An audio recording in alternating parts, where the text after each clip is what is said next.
কোরবানি ঈদের আগে ফ্রিজ কিনে না দেয় স্বামীকে জনসম্মুখে জুতা পেটা করলেন স্ত্রী। দেখুন এখনো গন্ডগোল চলতেছে। বিস্তারিত জানার জন্য আমরা তাদের কাছে যাচ্ছি। প্লিজ আপনারা থামেন। আপনি আপনার স্বামীকে জুতা পেটা করতেছেন, তাও এতগুলো লোকের সামনে কেন? ভাই করবো না তো কি করবো কর? সামনে কোরবানি দিতেছে, আমার ঘরে একটা ওয়ার্ড্রপ নেই, ছোট একটা বাচ্চা আছে, আবার আমরা স্বামী স্ত্রী, আমার কাপড় চোপড় লাগে না। একটা সংসার আমি বলি চুপ থাকো, একটা সংসার করতে গেলে অনেক কিছু লাগে। ওয়ার্ড্রপটা নিতে আসছে, এখন এই ফ্রিজটা দেখে আমার পছন্দ হয়েছে, অনেক সুন্দর ফ্রিজটা। সামনে কোরবানি দিতেছে, মাইসে একটু করে মাংস দিলে এগুলো রাখতে না। ওরা বলছে আমার এটা পছন্দ হয়েছে, নিয়ে নাও। ওই নিবো না, নিবো না, এগুলো কি আমার বাপের বাড়িতে পাঠিয়ে দেবো? তার মানে আপনি আপনার স্বামী আপনাকে ফ্রিজ কিনে দেয়নি বলে তাকে জুতা পেটা করছেন? হ্যাঁ ভাই আপনার স্ত্রী একটা শখ করেছে, তাকে একটা ফ্রিজ কিনে দিতেই তো পারে। ভাই আমি ছোটখাটো একটা মুদি দোকানদার ভাই, আমার অত টাকা পয়সা নাই ভাই, আমার স্বাদ আছে সাধ্য নাই ভাই। সে আমারও কইছে একটা প্লাস্টিকের ওয়ার্ড্রপ কিনবে ভাই, আমি এই ওয়ার্ড্রপ কিনে দিতে আইছি, এখন এই ফ্রিজ দেখে পছন্দ করতেছে ভাই।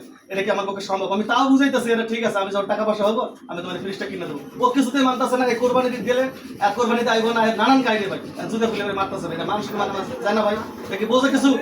হ্যাঁ দেখুন, আপনার স্বামীর সঙ্গতি নাই, মানে সে একটা ফ্রিজ কিনে দিতে পারছে না। তাহলে আপনি অপেক্ষা করুন, যখন টাকা পয়সা হয় তখন কিনবেন, কিন্তু তার জন্য আপনি জনসম্মুখে জুতা পেটা করবেন, এটা তো ঠিক হচ্ছে না ভাই। আর কত অপেক্ষা করবো? সারা জীবন বিয়ার পর থেকে ওই কি কামাই করতো, রিক্সা চালানো না কি করবো কম?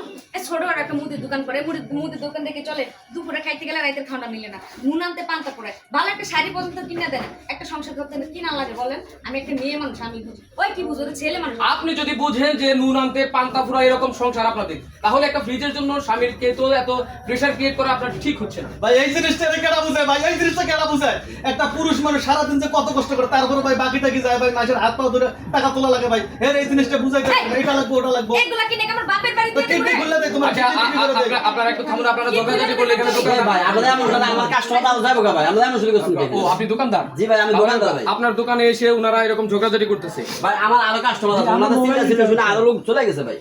এই ভাই বউ আইসা বুঝি স্বামী মারা ভাই, এটা কোন ঘটনা? দেখুন আমি একটা কথা বলি আপনাকে, আপনার স্বামী একটা দোকান করে, হয়তো কোনোদিন আপনার স্বামীর টাকা পয়সা হবে তখন আপনাকে ফ্রিজ কিনে দেবে, কিন্তু আপনি যে কাজটা করেছেন এটা কোনোভাবেই মেনে নেওয়া যায় না। এবং এটা আমি বলি, মরার পরে ওই টাকা পয়সা দিয়ে আমি কি করবো? মানুষ বেঁচে থাকতে যদি সকালাত পূরণ না করতে পারে, তো মরার পরে কি করবো? আর টাকা পয়সা হইব কবে? ও তো একটা কি আর বলবো, বলার মতো ভাষা নাই। ওর পক্ষে কোনো কিছু সম্ভব না। ফ্রিজটা কিনে দেবো কেন লাস্ট এটা জিজ্ঞানোর, আমি একটা শুনতে চাই না।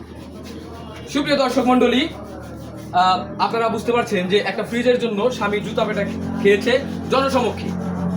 এরকম একটি কথা আছে, জ্ঞানী ব্যক্তিরা বলে, যার ঘরে একজন সহানুভূতিশীল স্ত্রী আছে সে পৃথিবীর সবচেয়ে সুখী মানুষ। তবে সহানুভূতিশীল স্ত্রী তাকেই বলে যে স্বামীর দুঃখে কষ্টে পাশে থাকে। সামান্য একটা ফ্রিজ টাকা পয়সা ধন দৌলত এগুলোদের মধ্যে কিন্তু শান্তি নেই, শান্তি হচ্ছে মনে। তাই আমার মা বোনদের প্রতি এরকম একটা অনুরোধ, আপনাদের স্বামীর প্রতি যে শ্রদ্ধাবোধ সেটা যেন আপনাদের 100% থাকে। ওনার মতো করে স্বামীকে কখনো অপমান করবেন না, তাহলে সংসারে শান্তি ফিরে আসবে। সংসারের শান্তির জন্য আমরা সবাই সচেষ্ট হব। ভালো থাকবেন, সুস্থ থাকবেন, সুন্দর থাকবেন, আর স্বামী স্ত্রীতে অবশ্যই যেন মিল থাকে এই বিষয়টি লক্ষ্য রাখবেন।